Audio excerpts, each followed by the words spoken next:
Les voy a compartir parte de la clase que vamos a ver el día de hoy.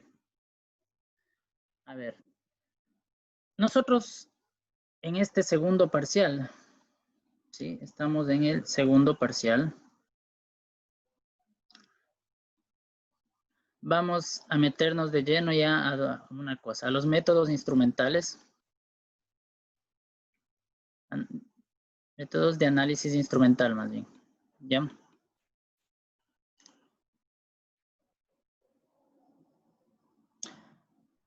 Esa es una de las, en realidad, de lo que conlleva mismo esta asignatura, ¿no? Pero pues les había dicho que anteriormente a esto, nosotros debimos de haber estudiado los métodos clásicos, ¿no? ¿Ya? ¿Cuáles eran esos métodos clásicos, Ronald? Está por ahí Ronald. ¿Cuáles eran esos dos métodos clásicos que ya estudiamos? Los principales. Carolina, está por ahí Carolina. ¿Cuáles eran los dos métodos clásicos que estudiamos? Métodos clásicos. La gravimetría era la una, ¿verdad? ¿Y la volumetría? Volumetría. Claro, la volumetría. ¿Ya? Ya vimos que para la gravimetría, pues no hay mayor problema. Igual para la volumetría, por ahí un poquito de estequiometría de aplicar, ¿no? Pero es básicamente eso, ¿no? Nosotros nos concentramos en la volumetría ácido-base. Ahí existe más, obviamente, existe mucho más, pero esa es la característica, ¿no? Como habíamos visto, siempre añadir una sustancia que se llama valorante a otra que se llama, que es la muestra que contiene el analito, ¿no? En otras palabras, ¿ya? ¿Qué pasa con estos métodos instrumentales? Más o menos a partir del siglo XX, ¿ya? Se conoce, digamos, ¿no? Estos métodos. Pero ¿cuál creen que sería la limitación en eso? En ese tiempo.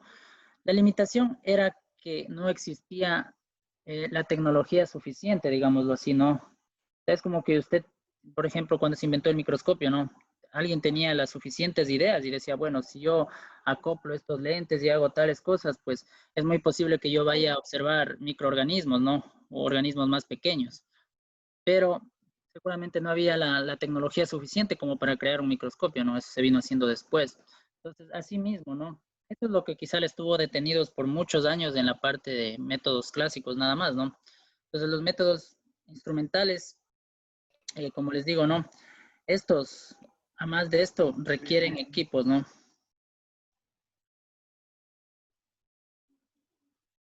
Ya. De medida. Ya, ojo con esto. ¿Qué más podemos decir con respecto a esto? Ya vamos haciendo un resumen. ¿Qué es lo que se detecta o qué hacen estos equipos? Estos equipos lo que van a hacer es detectar una señal analítica. Es decir, medirán alguna propiedad física, ¿no?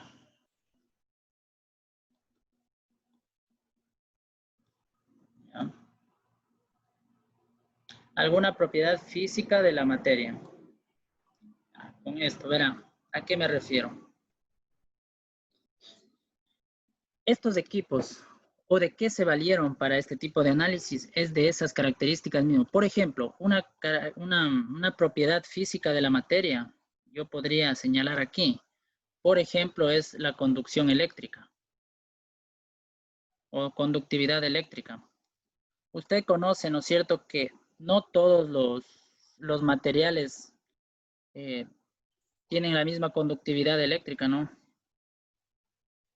¿Qué materiales tienen mejor conductividad eléctrica? Por obvias razones. Guillermo. El cobre. El cobre, claro. O sea, el oro. El oro, o sea, los metales en general, ¿no? Por eso siempre dicen, no, usted sabe que nosotros para conducir, o sea, los cables están hechos de cobre, ¿no? Pero alguien decía, bueno, también podrían utilizar tungsteno. Sí se utiliza también otros, ¿no? El oro, por ejemplo, es mejor conductor, pero eso decía, ¿no? ¿Qué van a poner cables de oro, no? Muy caros. Claro, El aluminio, Inge, el aluminio sale más económico. aluminio, pero no sé si qué tanto se siga que se utilice, ¿no? Hasta donde yo conozco, pues, o no sé si haya cambiado ya. De pronto ustedes que están un poquito más en el medio, algunas personas, em, como que sigue siendo más común el cobre, ¿no? Sí, Inge, pero igualmente los motores de hacia arriba, algunos vienen con aluminio, vienen. Ah, ya. Creo que vienen aleaciones. Estaba leyendo el otro día por ahí en una revista. Se trabaja en, no sé en qué porcentaje, pero se hacen aleaciones, ¿no? Y dan buenos. Sí, porque de ahí, eso les decía, no utilizar oro, no. Imagínense, una noche ya no aguantar aquí en la Guagri. En ningún lado, creo.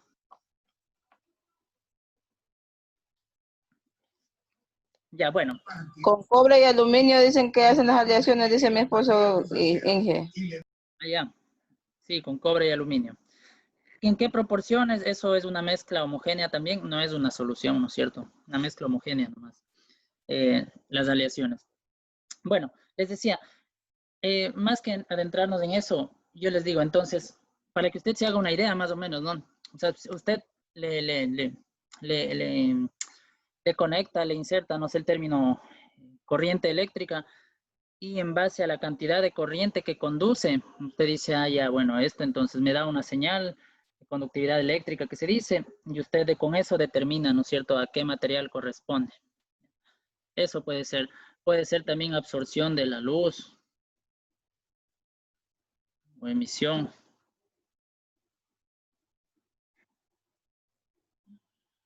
Puede ser la cantidad de potencial eléctrico, etcétera, ¿no? O sea, son varias propiedades, eso es lo que voy, ¿no? Nos valemos de ciertas propiedades físicas de la materia para nosotros, en base a esa propiedad, utilizar un método analítico, ¿no? Ya. Potencial eléctrico, ya vamos a ver para qué sirve o qué nos da. Son algunas, ¿no? Por eso les puse etcétera ahí. Les comparto aquí, ahora para que usted vea este libro que ya lo voy a subir al Classroom. Es bueno, o sea, hay bastante, ¿qué les diré? Bastante teoría aquí, porque este se llama Principios de Análisis Instrumental de Skoog. Es muy utilizado, ¿no? Un poco con el afán de conocer, digamos, parte de los equipos mismo, ¿no?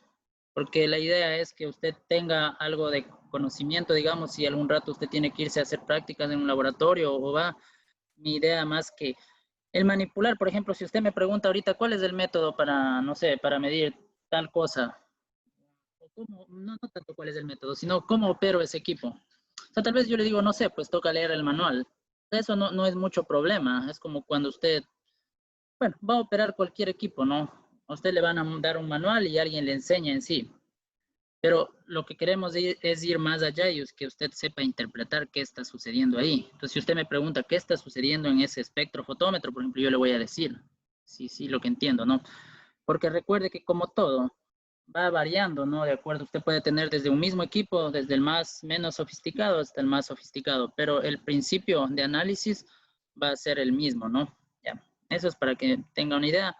Les decía, el autor es Skoog, de este libro, se le conoce como Análisis Instrumental de Skoog, así se llama, ¿no? Está en el internet. Bueno, ahí está lo que no vamos a ver todito, no, para nada. Solo ciertos puntos claves que yo los tengo seleccionado ahí, que son, sí, muchos de los que yo lo estudié también, en realidad yo no estudié todo eso.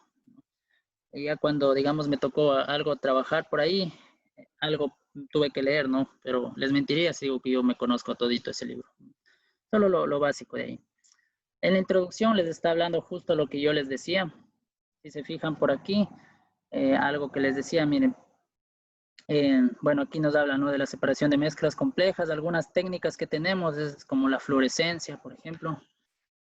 No sé por qué se marcó de azul ahí. Ahí. Y bueno, llegamos a este grupo de aquí, ¿no? Aquí. Quiero que se fijen, si observan esta tablita, me confirman, por favor. Sí, Sí. Ya, chévere. Miren, esta tablita es la que vamos a estudiarla, digamos, y aquí nos está resumiendo mucho de lo que vamos a hacer. En la columna izquierda, Alejandro, si se fija Alejandro, en la columna izquierda están las propiedades de la materia, la cual la vamos a estudiar, digamos, o de la cual nos vamos a valer para aplicar el método instrumental que está acá a la derecha. Entonces, lea la primera fila, Alejandro. ¿Qué dice ahí? ¿Cuál es la propiedad? Emisión de la radiación. Ya, exactamente. Ustedes, o muchos por su física, conocen a qué nos referimos con radiación. Sin embargo, al final de esta clase, yo les voy a presentar el espectro de radiación para que usted recuerde un poco y el que no conoce, pues lo conozca, ¿no? Ya. Emisión, término emitir, ¿no es cierto? ¿Qué tanta luz esa materia o esa sustancia es capaz de emitir? Eso es lo que nos está diciendo. Obviamente, no todos los metales, no todas las sustancias han de emitir la misma cantidad de luz, ¿no? Pero ya, bueno, en su mente estarán diciendo, ¿y cómo hago que emita una luz? ¿Cómo es eso? Ya. Existe el método mismo, ¿no? El equipo que va a provocar que ese metal se excite, esa sustancia, se le conoce como excitación, ese término, ¿no? Emite esa luz o radiación. Y aquí están los métodos instrumentales. Tenemos, Alejandro, ahí sí, léale los métodos instrumentales. Usted mismo. Ok, Inge. A ver. Espectroscopía de emisión. Rayos X, el UV, no sé qué significará eso, Inge. Ultravioleta. Visible de electrones, el Auger, el fluorescencia. Perdón. Fluorescencia y fosforescencia. Y luminiscencia de rayos X, UV y visible. Ya. Esos que acabó usted de leer son diferentes métodos instrumentales. ¿Ya? ¿Qué quiero decir con eso? Es el método en el cual se basa el equipo. Entonces ya no se les dará algunas personas, de la mayoría, creo que no se les dará tan desconocido algunos términos que están ahí, como el rayos X, por ejemplo. El ultravioleta seguramente también, fosforescencia, fluorescencia, si lo habrán escuchado, ¿no? Entonces vamos a ver cómo son esos métodos. Eso es lo que vamos a estudiar, ¿no? En este semestre, en este parcial, perdón. Primera propiedad. Segunda propiedad es lo contrario. Si en la primera tengo emisión, la segunda es absorción. Ahora, ¿qué voy a ver? ¿Qué voy a estudiar? Voy a estudiar qué cantidad de luz mi sustancia problema es capaz de absorber. Para eso tenemos prácticamente o muy parecido a lo que tenemos en la parte de arriba, ¿no? Espectrofotometría, fotometría también, que puede ser de rayos X, ultravioleta, visible o infrarrojo. Bueno, resonancia magnética también han de haber escuchado. Luego hablamos un poquito de eso. Bueno, y esta que es un poquito más compleja, más extensa, que es la espectroscopía de resonancia de spin electrónico. Bueno. Siguiente tenemos la dispersión de la radiación. Ahí tenemos tres métodos, digámoslo prácticamente. La turbidimetría, la nefelometría y la espectroscopía de Raman. Quizá el más común que más hemos estudiado es la turbidimetría, ¿no? Para medir, Víctor, si está por ahí Víctor, con eso medimos, o ese método nos permite medir qué cosa en el agua. El NTU. La turbidez, ¿no? El NTU sería la unidad, ¿no? Unidades nefelométricas de turbidez, ¿no? Ya, el NTU, la turbidez, que lo dicen, ¿no? Y de ahí, pues, Víctor, algunas personas que están en el medio, incluso más que yo, estarán actualizados. Existen varios tipos de turbidímetros. Son de bolsillo, de campo, de laboratorio, etcétera, etcétera, ¿no? ¿En qué se basa? En la dispersión de la radiación. Ya vamos a ver qué significa ese término dispersión, qué es lo que el equipo hace por dentro, digámoslo así, ¿no? Porque, repito nuevamente, el manipular es en realidad relativamente fácil, digámoslo, ¿no? Relativamente digo porque pues si tiene una persona que le enseña, no es difícil, ¿no? Lo que vamos a hacer aquí es complementar un poco con la parte técnica. ¿Ya? Ahí tenemos la refractometría, bueno, la refracción de la radiación, cuyo método es la refractometría, ¿no? Igual, estamos hablando de radiación mismo, ¿no? La difracción, lo cual el método tenemos difracción de rayos X. La polarimetría, que se basa en la rotación de la radiación. Este método, por ejemplo, es muy utilizado cuando nosotros realizamos mediciones de azúcares, ¿no? Propiedades, etcétera, etcétera. Tenemos una propiedad que es el potencial eléctrico, cuyo método es la potenciometría. ¿Ya? La potenciometría, quizá la aplicación más directa es la medición del pH, ¿no? Es muy común que nosotros, es un término, digamos, no correcto, vulgar, digámoslo, por decir así, ¿no? Nosotros al potenciómetro le llamamos pHímetro, ¿no? ¿Verdad, Víctor? Sí, es muy común que le digamos pHímetro, ¿no? Es como Sí, así es, Inge. es como el apodo, eso, ¿no? En realidad, el término correctísimo es potenciómetro, ¿ya? Porque el método instrumental es justamente la potenciometría, ¿ya? Algunos que conocen un poquito de electrónica, de estos términos, sabrán lo que es la potencia, todas esas vainas, ¿no? Ahí tenemos, bueno, la cantidad de carga eléctrica, que es la columbimetría. Y bueno, siguen bajando algunas propiedades, pero yo les hago hincapié en las dos primeras, que es la emisión y la absorción, perdón. Y las siguientes, ¿no? Tanto la dispersión como la difracción y un poquito del potencial eléctrico, ¿no? Bien. Ahí vamos a clasificar los métodos que más utilizamos y los otros los vamos a nombrar como para entenderlo, ¿ya? Pero, ¿a qué me voy? Esta tabla de aquí me está resumiendo prácticamente, ¿no? ¿Qué propiedad física, en qué propiedad física me baso para yo aplicar un método instrumental, cualquiera que sea, ¿no? ¿Hasta ahí tienen alguna pregunta, tal vez? Estamos bien, estamos entendiendo. Ya. Sí, Guillermo. ¿Estamos operativos o no? Claro, claro. Ya, chévere. Alfa. Alfa, confirme Guaranda. Sí, estamos bien. Pero entonces, les decía nuevamente, ¿no? Yo voy a preparar ya para, desde la siguiente semana, un poquito algunos gráficos, algunos videos también para poderlo...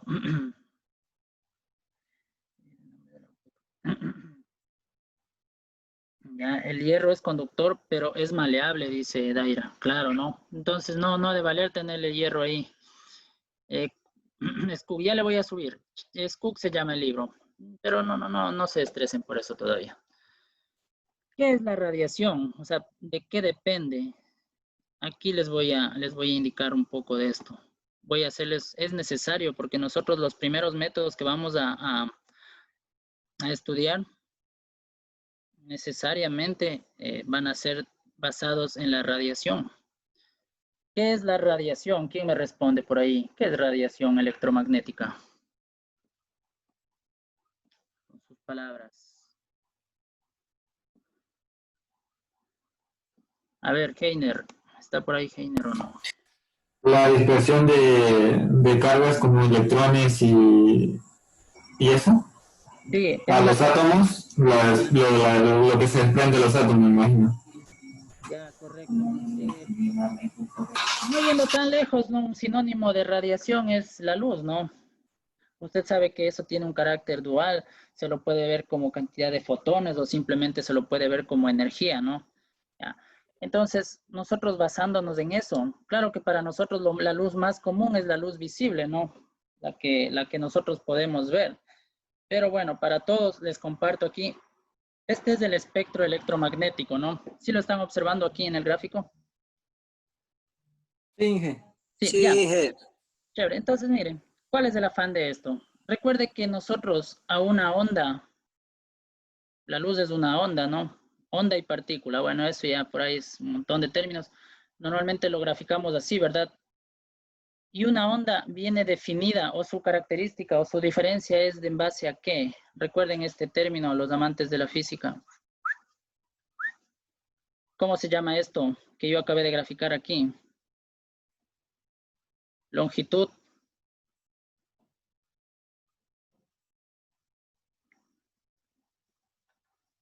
¿Cómo se llama eso? Lambda, no es lambda. Lambda, no, ese es el de salsa. No, mentira. Sí, es lambda, sí, pero ¿qué es? Longitud de onda, ¿no es cierto? Ya, Guillermo parece que era, ¿no? Sí, Guillermo. Sí, Ya. es.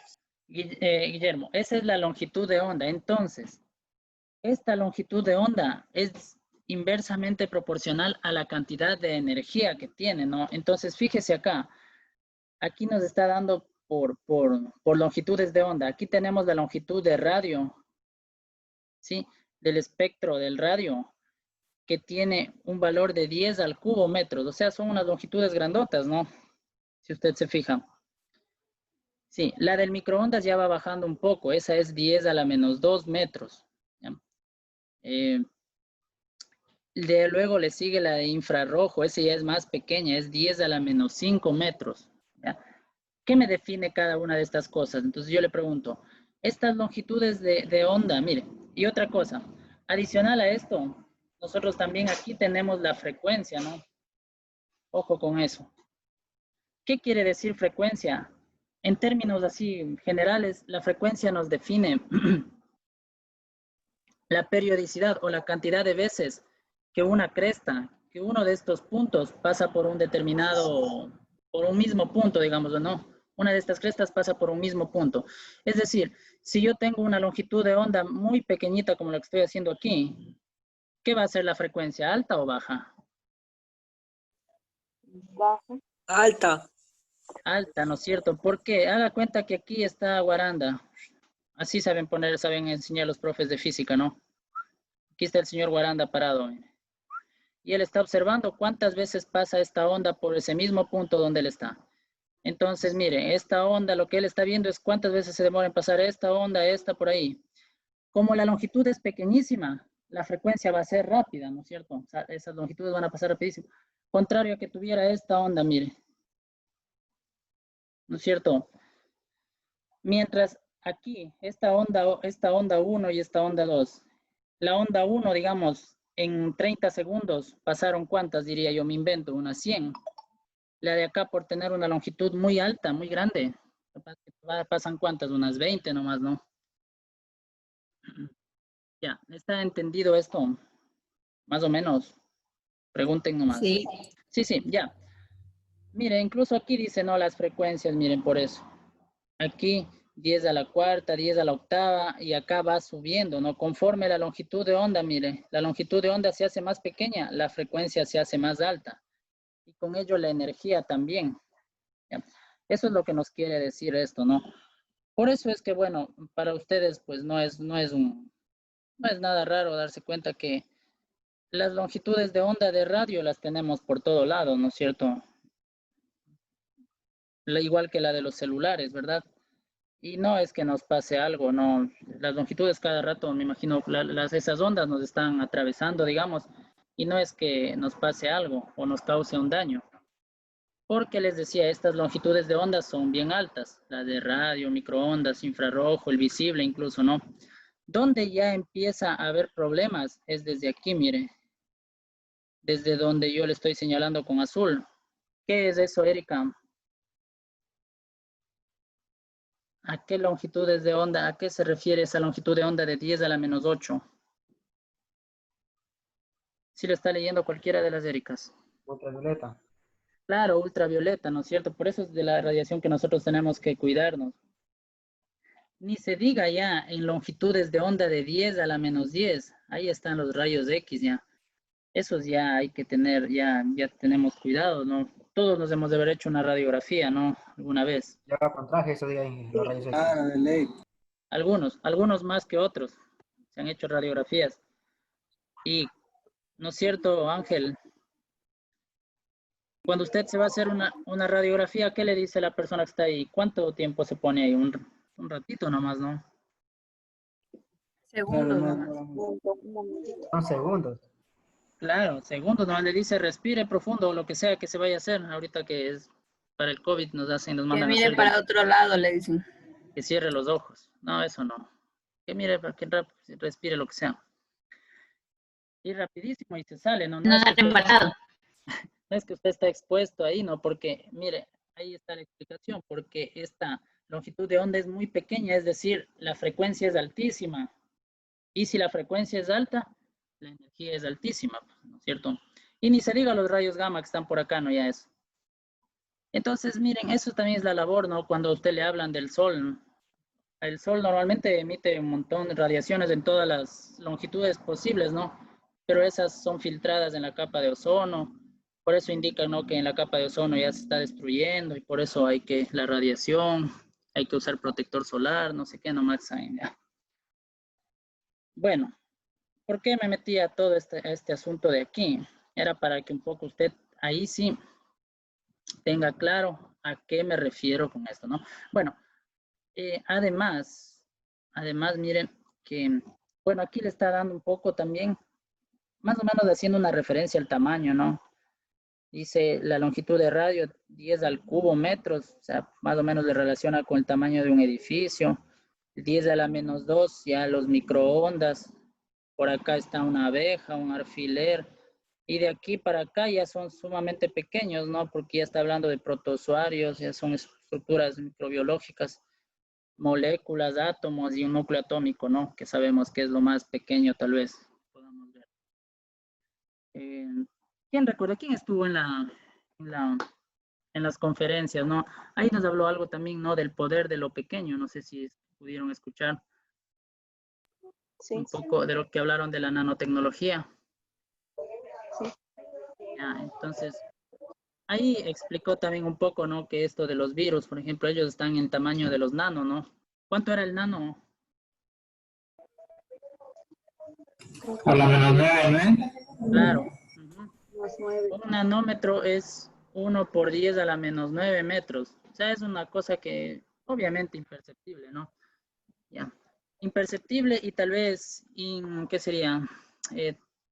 No haría daño, ¿no? Pero si es que actúa solo, pero ya pues cuando se unen ahí viene el problema, decía, ¿no? Y bueno, ya es lo que todos sabemos.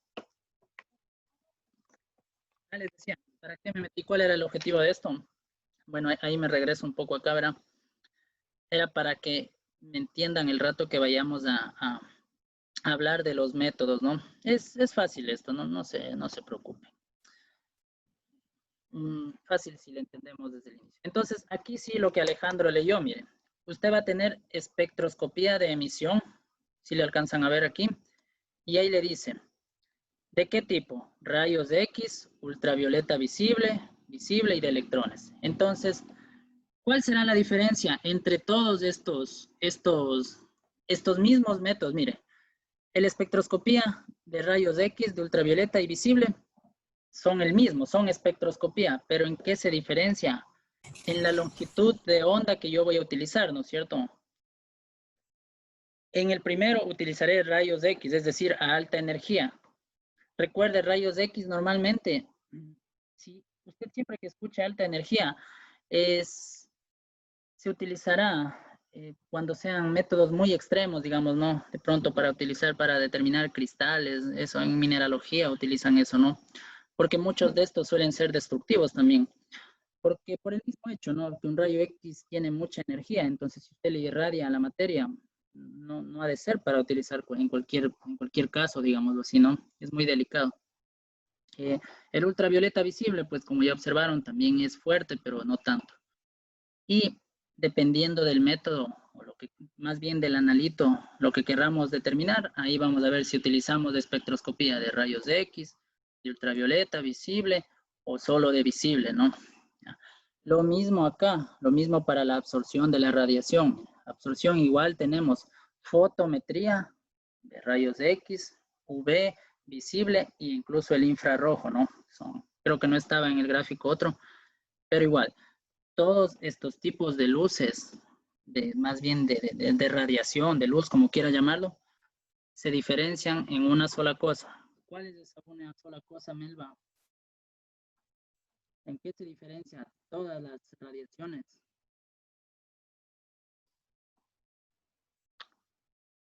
¿En qué se diferencia, Daira? Cualquier tipo de radiación. ¿Cómo dije? Le escucho cortado. ¿Cómo dice? ¿En qué se diferencia cualquier tipo de radiación? Según lo que yo acabo de decir. En que unas son más En la intensidad. intensas que otras. En la energía o longitud de onda, ¿no? Ya, eso es todo. Los rayos X tienen una longitud de onda muy pequeñita, es decir, mucha energía, mientras el visible pues tiene menos longitud de onda, o sea, menos energía, ¿no? Eso es básicamente toda esta parte de aquí. Repito nuevamente, les comparto nuevamente, ¿no? Aquí está. Entonces, el método me dirá qué luz o qué radiación usted va a utilizar, ¿no? Ya vamos a ver, porque la pregunta que de ustedes podría surgir aquí es, pues, ¿y cuándo elijo ultravioleta? ¿Cuándo es infrarrojo? ¿Cuándo? Ya. Dependiendo del tipo de muestra y dependiendo de lo que yo quiera determinar. Y dependiendo incluso de lo que tenga en su laboratorio, ¿no? La capacidad económica. Bueno, ahí sí vienen un montón de cosas. La sensibilidad, lo que usted quiera determinar, ¿no? Ya. ¿Está entendido hasta ahí? ¿Tienen alguna pregunta? ¿Sí está claro? Sí, Inge, Mande. ¿cuál era la pregunta? ¿En qué se diferencia? ¿Qué dijo? Pero ya pasó, esa pregunta fue ayer. Pues sí, pero igual quiero saber. No, la pregunta era que en qué se diferencian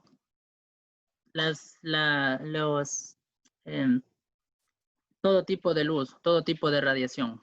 ¿En qué se diferencian? Eso era lo que le pregunté. ¿En qué se diferencia la radiación microondas del infrarrojo, del ultravioleta y del rayos X, por ejemplo? La frecuencia. En la energía o longitud de onda, eso. Ya, y por ende en la frecuencia, ¿no? Mientras yo tengo, Daira, si tengo longitudes de onda más corta, ¿qué quiere decir que tengo? ¿Qué pasa con la energía? ¿Alta o baja? Es más débil. Es débil. No, es más alta. Es más alta. Entre más pequeña, más alta es. Eso. ¿Ya? Y entre más grande, más débil. Ya, es inversamente proporcional en este sentido, ¿no? Ya le expliqué por qué, ahí le hice un dibujito, le dije, Guaranda estaba parado ahí. Esto es las veces, ¿no? Es como que yo le pregunte, siempre que le hablen de la frecuencia es eso, ¿no? Las veces que ataca al mismo punto, digamos, no, estas crestas de aquí. Por eso si yo le pregunto, Daira, ¿con qué frecuencia usted, no sé, con qué frecuencia sale a trotar, por ejemplo? Todos los días, desafortunadamente, me obligan. Le obligan, sale todito los días. Ya, entonces, esto es una frecuencia alta, ¿no es cierto? Porque lo repite bastantes veces. Pero si yo le digo, ¿con qué frecuencia? Algo que no le gusta, algo que no haga muy comúnmente. No sé, ¿con qué frecuencia sale a... ¿Qué no le gusta hacer, Daira? Como cangrejo. ¿Con qué frecuencia come cangrejo? Casi nunca. Ya, una vez al año, digamos, ¿no? Entonces va a ser una energía débil. En este año ni una vez, Inge. Ya, pues, entonces está muerto esa energía ahí. Ya, eso es la explicación. Así está acá, vean. Ya. Listo. A ver, chicos, vamos finalizando entonces. ¿Para qué hacía esto? Repito nuevamente. Era para ya empezar con los métodos basados en esto, en la radiación electromagnética, ya sea absorción o emisión de luz, ¿no? ¿Sí? Listo, dejémoslo de compartir ahí. Y el último gráfico que tengo acá, ahí está, vean. Más o menos, se perdió otra vez, se perdió. Deje ver. Se perdió.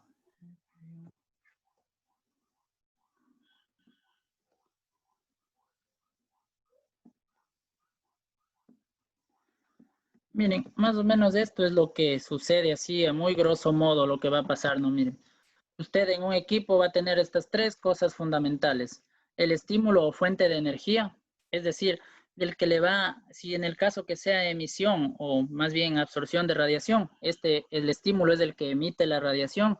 Aquí va a tener el analito, dice sistema de objeto de estudio, y acá la respuesta. Siempre va a tener esto. Alguien que estimula su muestra y a la derecha algo que recepta o lee, digamos, ¿no? Lee esa variación de energía, lo que sea, ¿no? Entonces, 3 puntos claves. Fuente de energía, sistema objeto de estudio Y acá la respuesta o la información